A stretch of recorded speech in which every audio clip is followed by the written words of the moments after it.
ସମସ୍ତଙ୍କର ଜୟ ଶ୍ରୀରାମ। ଦେଖ ମୋ ଝିଅ 3 ଦିନ ହେଲା ମୋ ସହିତ ଲଗେଇଥିଲା ଆଣିବା ପାଇଁ ଏଇ ଜିନିଷଟା, ଫାଇନାଲି ତାର ଆଜି ଆସିଗଲା। ସେ କେତେ ଖୁସି ହେଇକି ପୁରା ବସିଛି, କ'ଣ ବାହାରିବ ତା ଭିତରୁ ସେ ସେଇଆ ଦେଖିବା ପାଇଁ ଦେଖ ଅନେଇକି ବସିଛି, କେତେବେଳେ ତା ଭିତରୁ ବାହାରିବ। ସିଏ ବି ଏତେ ଟେପ୍ ମାରିଛନ୍ତି, ମୁଁ ଖୋଲିଲିଣି ଫାଳେ ତଥାପି ବାହାରୁନି। ଫାଇନାଲି ବାହାରିଲା, ଖୁସି ବାବା। ଏଇଟାକୁ କ'ଣ କୁହନି ମୁଁ ଜାଣି, ଲେଖା ହେଇଛି ସ୍କୁଟର। ଏଟାରେ ଗୋଟେ ଚଢ଼ି ଗୋଟାରେ ଚାଲିବ ଆଉ। ସାଇକେଲ ପମ୍ପ ଭଳିଆ ଗୋଟେ ହ୍ୟାଣ୍ଡେଲ ଦେଇ ଦେଇଛନ୍ତି, ବାସ୍ ଧରିକି ଖାଲି ଠିଆ ହେବ ତାପରେ। ଖୁସି ହେଇଗଲାଣି ପୁରା।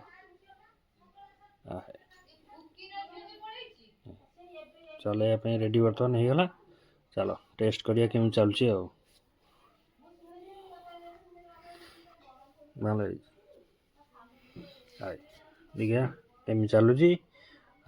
ଆରେ ବଢ଼ିଆ ସ୍କୁଟର ଆଉ କ'ଣ, ବିନା ତେଲରେ ଯୁଆଡ଼େ ଇଚ୍ଛା ଧର ଚାଲ ଆଉ କ'ଣ। ଖାଲି ଗୋଟେରେ ପେଲିଦେବ, ଠିଆ ହେଇଯିବ କିଛି ସମୟ, ପୁଣି ଟିକେ ପେଲିଦେବ, ପୁଣି ଠିଆ ହେବ ଆଉ।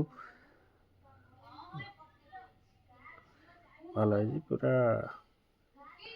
ତାକୁ ଯିବା ସବୁ କିଛି ମିଳିଯାଇଛି। ଆମେ ଯେତେବେଳେ ଛୁଆ ଥିଲୁ ସାଇକେଲ ଟାୟାର ଗଢ଼େଇମୁ, ଆଉ ଏବେ ଏକା ଛୁଆ ଦେଖ ଆଉ କ'ଣ ଚଲଉ।